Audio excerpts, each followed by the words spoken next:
And welcome to the second day of our CAPE joint conference on rethinking the political, and to this, the second keynote from Professor Moya Lloyd. So, Moya is Professor of Politics in the Department of Government at the University of Essex, and her research focuses on the politics of the body, gender, radical democracy, the human and human rights, vulnerability and questions of agency and resistance, particularly in respect to marginalised and precaritized populations.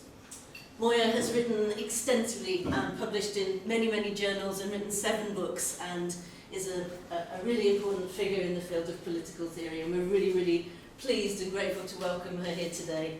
And she's going to be speaking about how forms of corporeal politics challenge theories that ground political action in speech and language, which is, of course, really relevant to what we're thinking about in terms of rethinking the political. So thank you. Moya, take it away.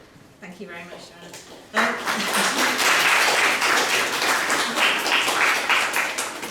So thank you very much for the invitation to speak today, and the list of interests that just mentioned basically are what I'm working on at the moment.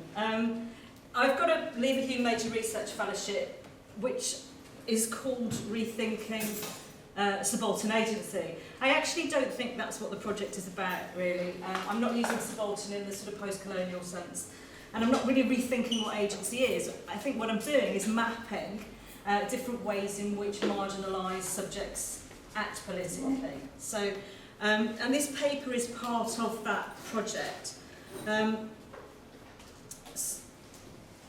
I'm particularly interested, I guess, in how groups or persons whose political voices are largely inaudible are able nevertheless to act politically, to make their grievances felt, and so on. And so that's the kind of context for this paper. Now, we all know that from sort of Aristotle onwards, democratic politics in particular has been associated with ideas about deliberation, linguistic exchange, debate, dialogue, speech, voice, arguments over decisions, judgments, policies, and so forth. And language is taken not simply to be the defining feature of humans versus animals, but man is a political animal, according to Rancière, exactly because he uses language, both written and spoken. He is what Rancière calls a literary animal, caught in the trajectory of speech and the letter. It's a quote from Rancière. So this idea that democratic politics is centrally concerned with speech and language is not just the hallmark of deliberative democracy, but we also find it in kind of political theory, Hannah Arendt perhaps, and in agonistic and radical democrats such as Jacques Rancière. Writing about contemporary democratic theory specifically, and my focus is not going to be democratic theory as such, Amanda Machin observes that where logocentrism dominates, to quote, scrutiny of the bodily is somewhat missing. Now this is beginning to change. Even thinkers like Arendt, Rancière, who stress appearance, and in Rancière's case make a point of drawing attention to the sensate dimensions of politics, tend nevertheless not to really focus on the corporeal aspects of politics. And if Wendy Parkins is right, and I think she is, that we, to quote, cannot think of political agency in abstraction from embodiment, what I want to consider in this paper would happen to our understanding of politics, particularly political agency, if we take this claim seriously. And I'm going to look at it through the lens of disidentification. So if we begin from the idea that the fleshy body is a locus of struggle, a site of contestation, and a resource for resistance and politics, there are, of course, many ways in which fleshy bodies engage in politics. Sit-ins, die-ins, as human roadblocks, tree-sitting, shackling themselves to railings, gluing themselves to tarmac, paintings, buildings. They march, they demonstrate, they picket, they form human chains around air bases. They congregate on streets, squares and plazas, thereby perhaps claiming or reclaiming public space. many of these practices, as well as others such as kiss-ins, stand-ins, naked or dirty protests, self-immolation, hunger strikes, lip sewing, crucifixions, and other types of corporeal mortification, are non-discursive or non-linguistic in form. And it's the more radical, drastic, extreme, I don't know what you want to call them, of these corporeal practices that concern me today. So I'm particularly interested in ones that involve self-injury or self-endangerment. So where the body is, as Banu Bargu puts it, transformed in violent ways.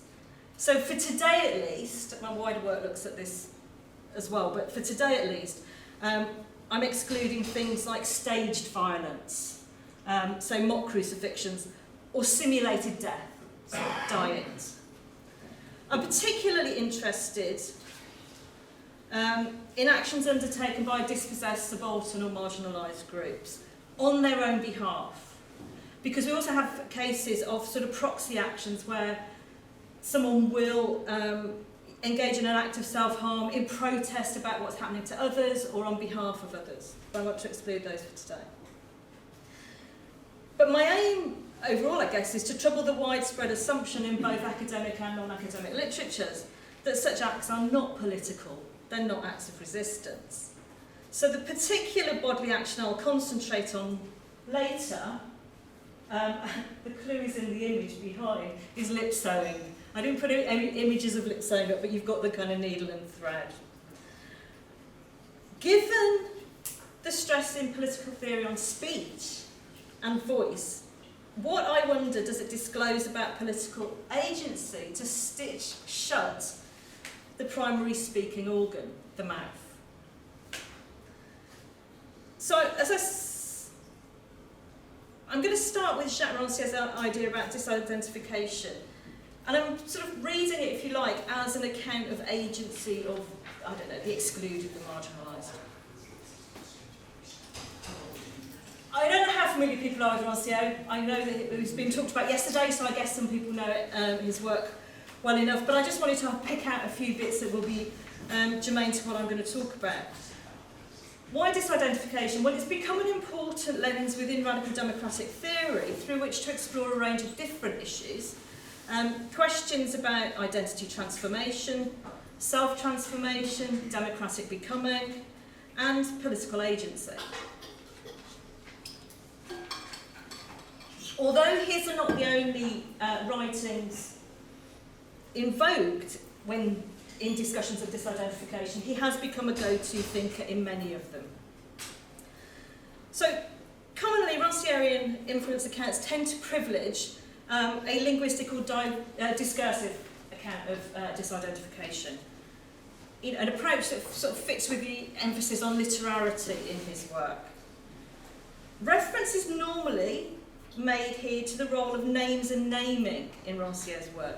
So Raoul Susse, for example, centres her interpretation of Rancière on his 1992 essay, Politics, Identification and Subjectivisation, where Rancière writes, and I quote, "Policy is about right names, names that pin people down to their place and work.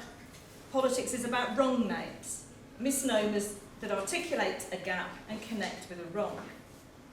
Similarly, Hans Assenbaum, in a recent book, has suggested that disidentification for Rancière is, and I quote, "the process by which a subject rejects the names assigned to it by society. Instead of producing a new identity, a wrong, or following Marco de Cyrus, an improper name is generated," according to Assenbaum. From this perspective, Suss comments, creating an improper identity and wrong name becomes the terrain of emancipation. But I think to understand how this might work, we need to have a kind of little probe of Rancière's account of disidentification. And I've identified what I think are the three main features of it.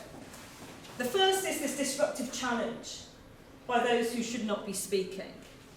And those are his words, those who should not be speaking. Some sort of quarrel that's instituted by disagreements about who counts as a speaker in political terms.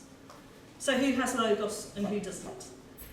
Those who have only, in Aristotelian terms, phone, never sure how to say it, are those whom Rancière describes as being doomed, and again to quote, to the night of silence or to the animal noise of voices expressing pleasure or pain.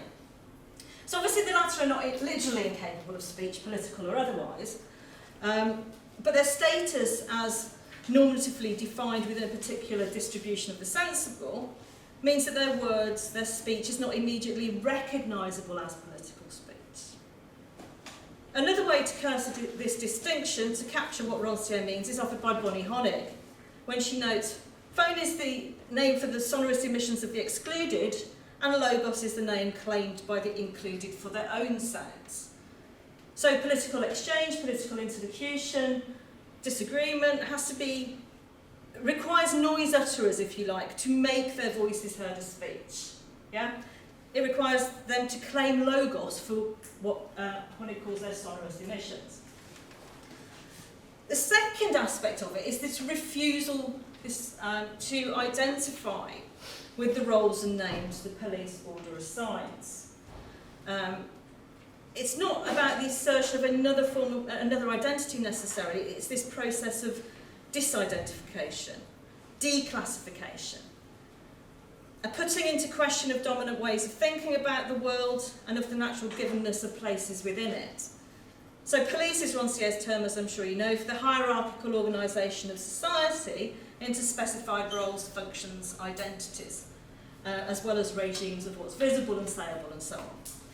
So we might think of police logic as a logic of identification, consensus and conjunction, as Laura Montana puts it.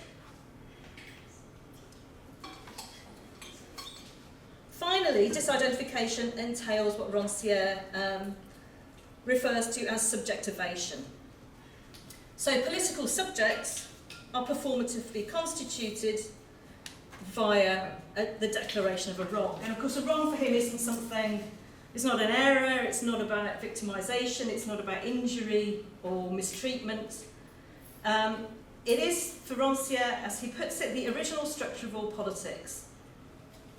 And again to quote him, the mode of subjectification in which the assertion of equality takes its political shape. So it's a moment in which equality is enacted rather than merely claimed or demanded. We might see subjectification, therefore, as the laying claim to equality through, in Rancière's terms, an impossible identification, a wrong identification, a process of subjectivation that has no proper name. So those are all quotes from him, obviously. And I want to return to this question of wrong in relation specifically to bodies later on. So, we can deduce from this that Rancière has a distinctive approach to political agency, tying it to the enactment of equality, the rejection of policed identities, and the generation of improper identities and wrong names.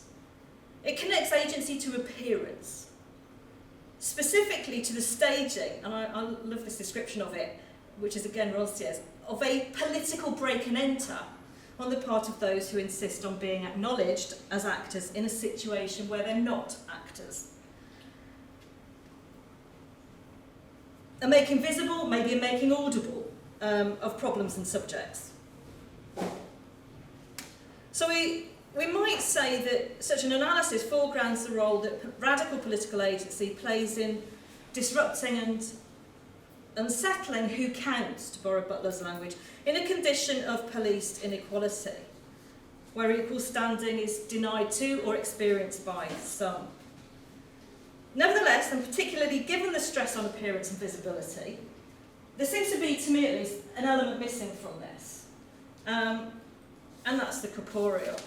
So what might it look like to bring the body in?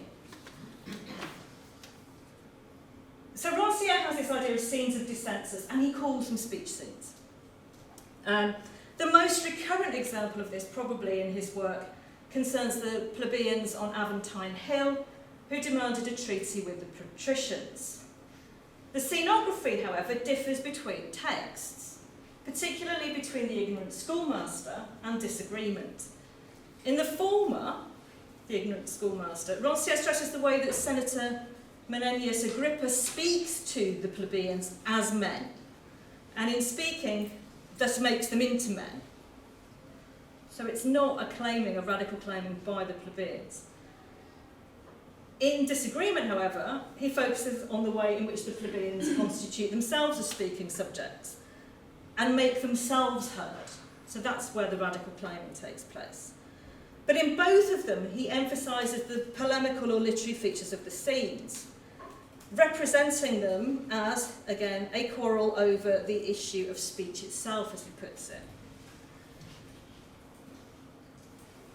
But where is the body in all of this? And I think we can add it in a number of different ways. Right? We could do something quite simple and say, well, speech itself is a bodily act. Vocalisation requires air from the lungs to vibrate the vocal cords to produce sound. And this is true whether you're speaking to a crowd or to one person.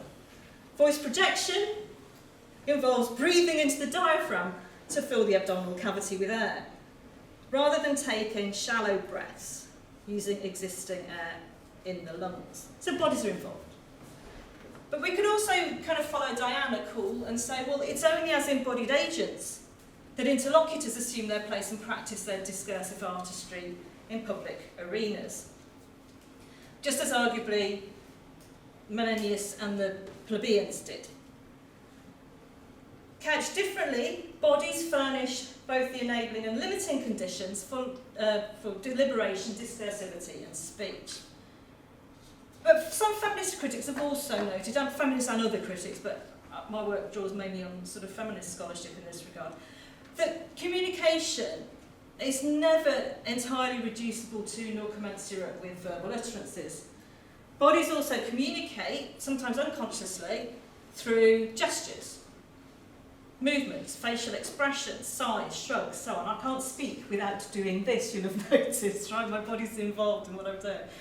Recognising that speech is an embodied process and that non-linguistic or non-verbal forms of communication exist is important, and it could add greater depth to Rancière's analysis. As finally could the fourth, element that I've listed here, which Adriana Cavarero calls the specific formative type of politics that's enacted when people congregate. So, take some examples from Rancière. This might include things like the activity in Paris 1968 of demonstrators and those manning the barricade that, in his words, literally turned urban communication paths into public space. Or the demonstrations in Tahrir Square and La Puerta del Sol where, again to quote him, people come together to assemble. Or he's got an example of metro conductors marching on the streets. Even though, as he observes elsewhere, from the point of view of the police order, and these are his words, a street is made for traffic, not for politics, which has its own places and its own specialists.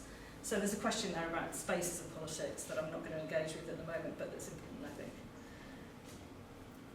So far from assembly as a modality of embodied presence, being incidental to political activity, critics such as Butler and Cavarero have suggested it is itself a plural performative political action involving modes of democratic political claiming where, to quote Cavarero, bodies and bodily life come to the fore. Now the examples that they use are things like Occupy Wall Street, the Indignados, Black Lives Matter, movements and moments where, in Butler's words, basic requirements of the body are at the centre of political mobilisation, are its explicit object. Now, you could perhaps, and I'm not a classicist here, but you could perhaps read the plebeian occupation of Aventine Hill in a similar way, since it was in part a dispute over oppressive plebeian debt that induced severe conditions of precarity, imperiling plebeian bodily lives. Their assembling could perhaps be read as a performative political act, bringing the plebeians and this issue of debt and precarity, of livability we might call it, into the sphere of appearance. So I think while consideration of these factors would certainly enflesh the scenography Rancière offers, I'm not sure it takes us far enough in acknowledging the embodied dimensions of political agency or of disidentification. I think attention also needs to be focused on the kinds of bodily activities through which disidentification is enacted. And there are a few tantalising hints of what this might encompass in Rancière's work, when he refers to various corporeal acts of resistance, such as the sans-papiers subjecting their bodies to hunger strikes, or, an example I'll come back to, an example of having the right she did not have, and I quote him, the young black woman of Montgomery, Alabama, no name given, who one day in December 1955 decided to remain in her seat on the bus. Yeah, when he does use to the idea that the power of a scene is, again to quote him, always linked to the fact that noise turns into speech, he doesn't really interrogate the fleshy implication of these observations. Doesn't really query whether, for example, independent of speech, the cited actions might themselves also be enactments of equality in embodied form. For a wordless scene, for Rancière, cannot be a political scene. You know, speech is the real locus of political activity. So I'm going to read Rancière a bit against the grain, and augmenting his work with insights drawn from feminist scholarship and political theory, work of Butler, Banu Barghi, Michael Fiola, Wendy Parkins and others. And I want to suggest that corporeal forms of disidentification happen. And I want to start by going back to Rancière and to how he defines the difference between politics and policing disagreement. And essentially what I want to draw attention to, as the italicised bits show, is the fact that he talks about it in terms of bodies. So the police is first an order of bodies. You know, these bodies are assigned by name to a particular place and task. There is, he notes elsewhere, an adequation between bodies, names and identities. So a kind of making commensurate, an equivalence, a correspondence between, or the matching of, bodies, names and identities. Political activity is whatever shifts a body from the place assigned to it or changes a place's destination. It disrupts this adequation between names, identities and bodies. So we might say, well, both politics and police implicate bodies in different ways. You know, police logic is associated with the instantiation of specific ways of being, saying, doing. Bodies in both a fleshy and affective sense are moulded and conditioned by the social practices and regimes of intelligibility constitutive of and constituted by police logics. These police logics allocate not just places, roles and positions to bodies, but also attribute certain capacities to them and assign them corresponding identities. So bodies are made into, if you like, citizen, labouring, plebeian, or thinking more broadly, heteronormative bodies within such logics. It didn't land as well as supposed to. So I'm sort of suggesting that if police is about the incorporation of bodies, and then politics is about its disincorporation, and that's Rancière's own term, right? He calls it democratic disincorporation. And that might be in a kind of symbolic sense, a rejection of a break, or a rejection of or a break with a prevailing organisation of the body politic or community that assigns specific roles and places to people. Or I think we can probably follow Butler and argue that it also happens at a more molecular level. If the stabilisation or materialisation, to borrow Butler's term, of policed identities rests in part on the reiteration and repetition of particular corporeal and corporealising practices, then by implication it seems to me disidentification as a refusal of those identities could be brought about by doing our bodies differently, by rejecting, dislodging, reconfiguring, even renovating its constitutive embodied practices.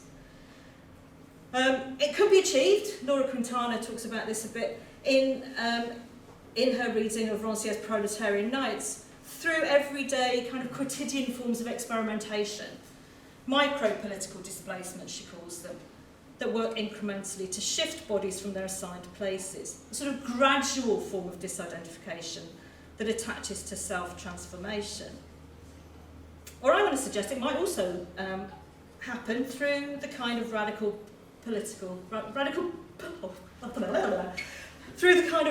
bodily practices that concern me in this paper. So I want to turn to a concrete example of this and think about what it might mean. The events that concern me took place in 2007 in Alo Alto in Bolivia. Alo Alto has the highest number of people in poverty in Bolivia, and it's no surprise in this context, I don't think, that some women turn to prostitution. Prostitution isn't explicitly legal or illegal in Bolivia, but it is regulated. I'll have to explain more about that later. Brothels are licensed, basically, by municipal governments at regional level. Those employed in them have to be over 18, and they have to register for and attend health clinics to be tested regularly for sexually transmitted diseases.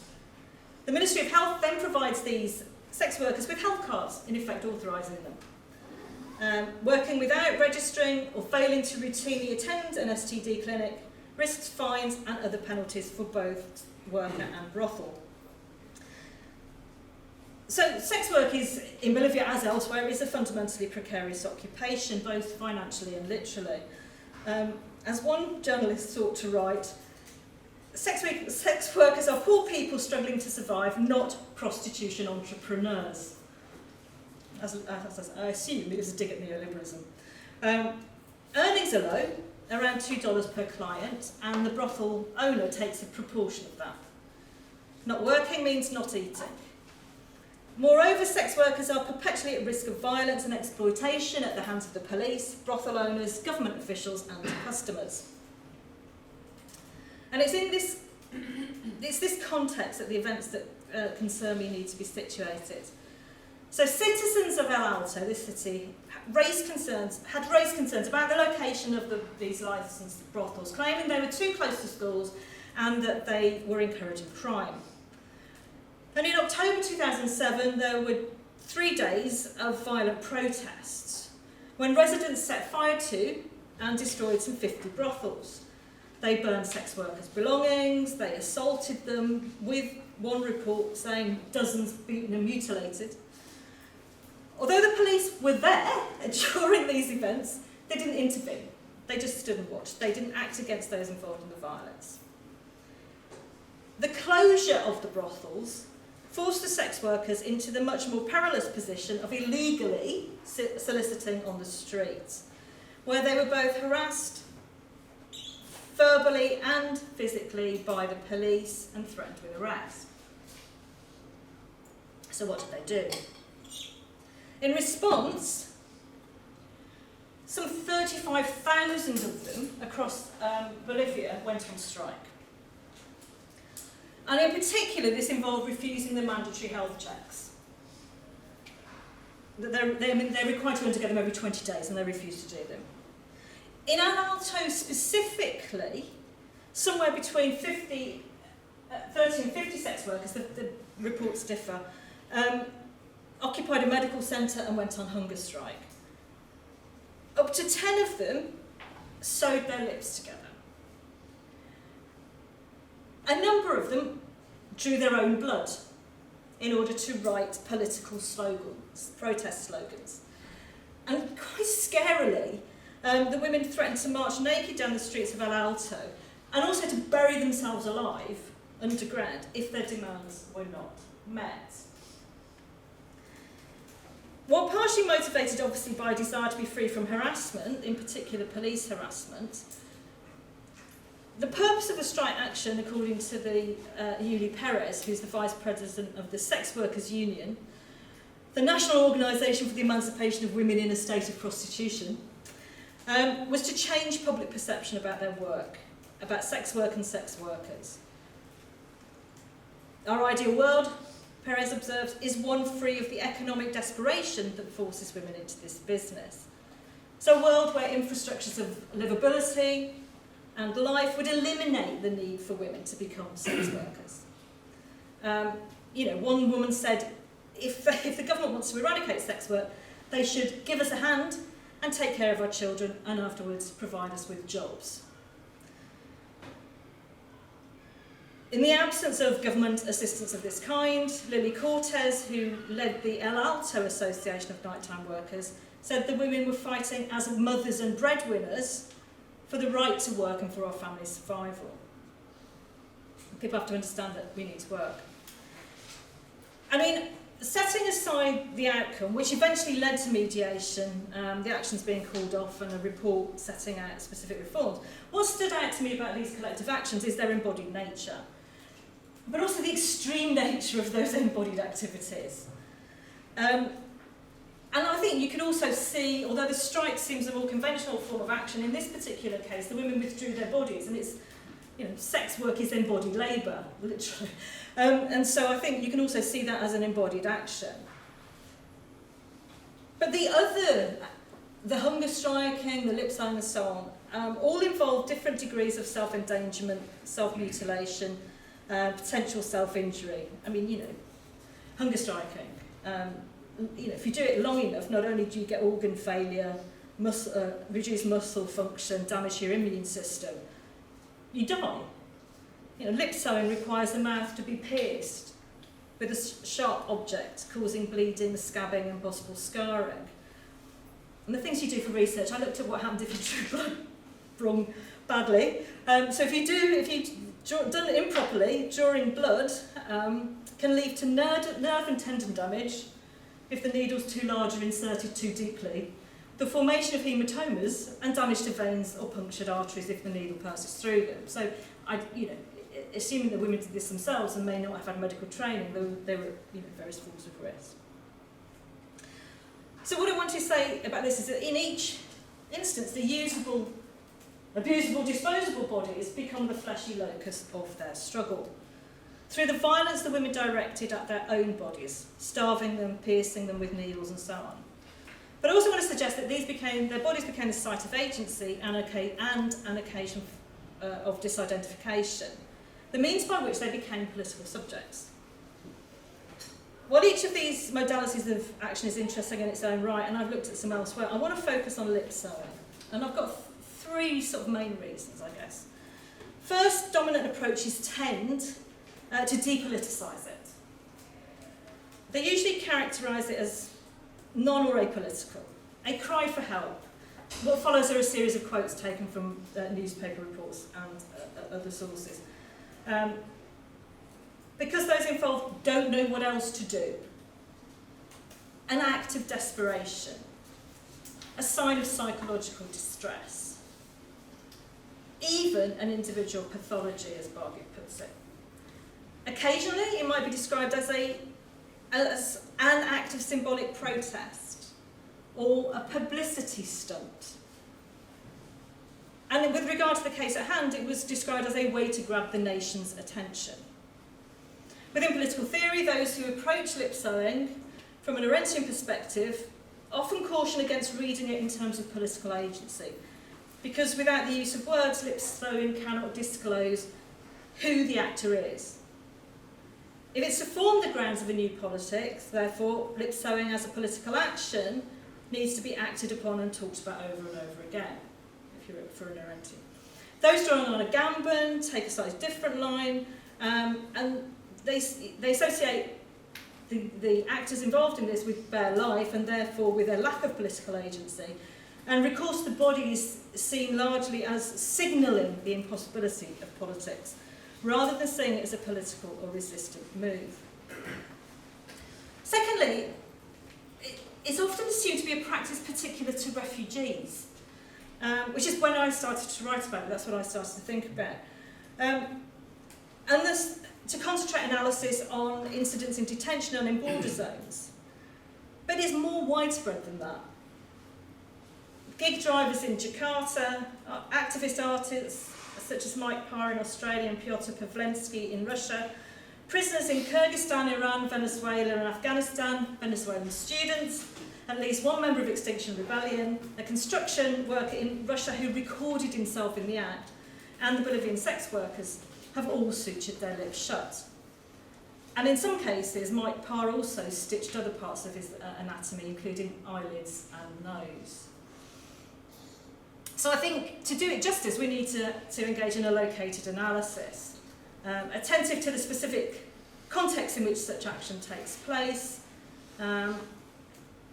including its location, what's being protested about, and so on. But attention also needs to be paid to the specific corporeal and other resources bodies can mobilise in a specific setting, including the types of action they can engage in. So I suppose what I'm trying to say is I don't think we can just read off a simple, one-size-fits-all response to lip sewing. I think we need to kind of focus on where it happens and who's doing it and why.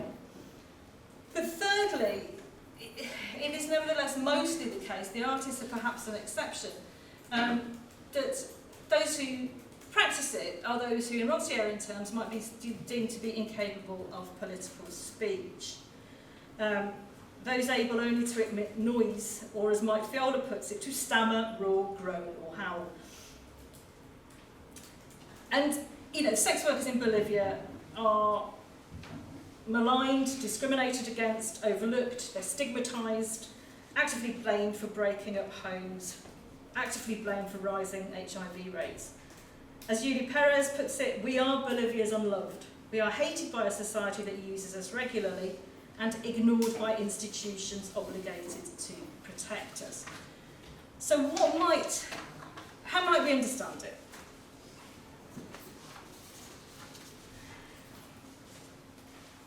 Well, one way might be to think of it in terms of a manifestation of political inaudibility.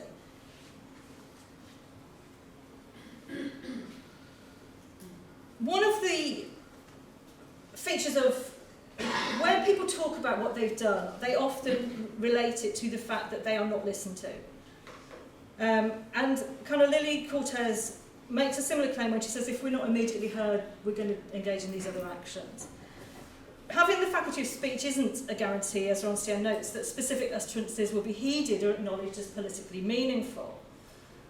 So one way to understand it is to think of it as a reenactment of this political voicelessness, an embodiment of it.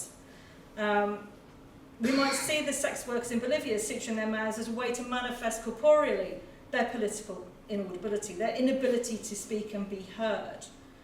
So a silencing that's demonstrated through violent embodiment. So we might think of it as a performative means to communicate, to make visible, to bring into appearance the denial to speak and to contest it. So to demonstrate it in the sense of show it, but also to demonstrate against it. But I don't think that captures everything. Acknowledging that the performativity of lip sewing is fine, but I think we can also go further and follow Butler, Fiola and others and think about it in terms of political claim making as well, but one that takes a non-discursive or non-linguistic form. The lip sewing that the sex workers in Bolivia engaged in serves not only to expose the precariousness of their situations, to write it on their bodies as it were, it's also the corporeal means through which their claims for basic rights, better working conditions and protections against violence are articulated. Treating radical self-harming acts like lip sewing as acts of claim-making situates them on the same terrain, perhaps, as more traditional forms of protests, like the strikes that the women engaged in. And we might say that self-harming actions, when collectively undertaken, as actions in concert, if we want, to borrow from Arendt, can, and I quote Barger here, mobilise the powerful co-presence of bodies to make demands. But this risks thinking of political agency as just limited to claim-making, just a way to achieve certain sorts of ends. Risks occluding, I think, the full significance of self-harming actions. And I think it misses the disidentificatory dimensions of such actions, especially with regard to subjectivation. And this point, I want to go back to that claim, or that point I made about politics and police and adequation. Because I think what you're saying, we saw earlier that for Roncier, wrong names is the way in which this process of what I've called disadequation, I don't know whether it's a word or not, but it is for the purposes of this talk, takes place. So Adéquation, or être en adéquation avec, in French means to match or be in keeping with. And politics is about disrupting the commensurability between names, identities and bodies. So if the mobilisation of a wrong name can contest the logic of identification, operating in a particular police logic, creating a space of possibility, then what's to stop the mobilisation of, to borrow Roncier's terms, wrong or improper bodily capacities, comportments or behaviours from doing the same? By wrong in this sense, different to those normally assigned to those of no account. And I think we can extend disidentification to include this possibility, and I think there are two ways to do it. I'm trying to keep an eye on the time, I think. Yeah. So one might be to see it as variously a taking, re-signifying or appropriating process. Honig talks about the taking of rights that one has not been accorded. And Butler labels this re-signification, I think. For Honig, this taking of rights that a group or person hasn't been accorded, she sees it as quintessentially democratic. Now we can find an example of this in Roncier's work, which is the case again of Rosa Parks, who in a different text where he does in fact name her says she had as a citizen of the United States the right she did not have as an inhabitant of a state that banned the use of such seats to African Americans. So she took a right that she didn't have, but she did have. She was American, but she was in the southern states. Butler makes a similar kind of claim in Excitable Speech. When she says, when Rosa Parks sat at the front of the bus, she had no prior right to do so. And yet in laying claim to the right for which she had no prior authorisation, she endowed a certain authority on it. She appropriated that right. She re-signified it. Claire Woodford takes a different approach and talks about appropriating a way. Explicitly in sort of Roncierian terms of ways of being, doing and saying. And she writes of Parks appropriated the white man's actions or ways of doing when she stayed in her seat. Now Honig's talked about this as a kind of miming. We might even want to say, this occurred to me on the way as I was walking here this morning, so it's not an entirely thought through idea, but it reminded me of something I wrote a long time ago about Rosa Parks actually, and Butler's analysis of Parks's actions, which is that we might also see this as appropriating, miming, contentious practices. The lip-sewing that the Bolivian workers, the sex workers engage in, is not something that they begin from, that they've introduced. They're using a practice that's been used elsewhere. So we might see it also there as some form of miming or appropriation. I need to do more thinking about that. But the point is that when the emphasis on rights and ways doesn't necessarily centre on the fact that Rosa Parks' act was a bodily act of taking, laying claim to, appropriating a right or a way that she'd not been given. So if we allow that taking, re-signifying, appropriating can be enacted corporeally, and obviously in Butler's terms, that's a kind of, we can assume that, then the decision of the sex workers to stitch their lips together, to which could be added the other examples, other actions they undertook, might be understood similarly as a mode of acting as if they are persons with the capacity to make decisions for and take control of the very bodies they do not normally control. Rather than simply being victims of governmental or bureaucratic indifference or of capitalist exploitation, their embodied actions, we might say, enact the very equality that is ordinarily denied to them, but without resorting to language to do so. So I think that interpretation provides one way to think about how corporeal actions might function politically to disrupt the adequation between names, bodies and identities. But it still doesn't get to the specificity of lip sewing in a way. So I think to understand the full political significance of what the women did, we perhaps need to go further. And this is where I'm currently at with my thinking. So I'm happy for any and all feedback on what I'm about to say, because it's the least sort of developed bit.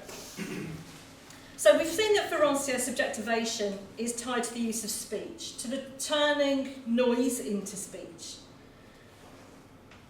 And one way to understand lip sewing in relation to this, as I've already stated and as actually I've argued elsewhere, is to see it as a performative bodily enactment of political voicelessness, to see it as corporealising a lack of political voice. But what if it isn't just a carnal representation, an incarnation of voicelessness, but something more or something different or something additional? What if in a context where sex workers can, as Mack and Smith note, pay a high price for political speech, including death? What if in that context stitching shut their mouths signifies the deliberate withdrawal of speech by the women? A deliberate withholding or refusal of speech that exposes not just the very specific precarious and inequitable material conditions the Bolivian sex workers inhabit, but how those conditions shape and define what kinds of political subjectivation are possible for them. So in contrast to the first account centred on taking, appropriating, resignifying, here lip sewing is understood as an action that subjectivates, that de and reconstitutes political subjectivity, that subjectivates its practitioners directly through the radical performance of embodiment as a political intervention.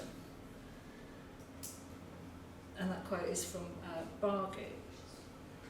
Apprehended thus, lip sewing might be read not simply as an appropriative act, a taking of something that's not theirs, control over their bodies, but as an act of disruption that problematises normalised expectations about ways of doing politics, through, in this case, practices of material self-harm, and of ways of being or becoming political subjects, and all that might follow from that.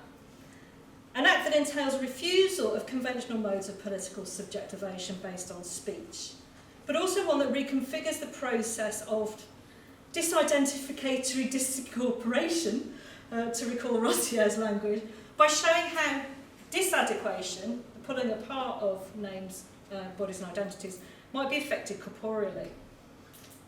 Where instrumentalist accounts of corporeal politics often appear to construe the body in essentialist terms as biological or physical body that's used to make political claims but is left unchanged by them, the account advanced here, which I think also applies to the first one, the appropriation taking version, assumes that embodied subjectivity is transformed, is de and rematerialised in Butler's terms, in the process of corporeal disidentification.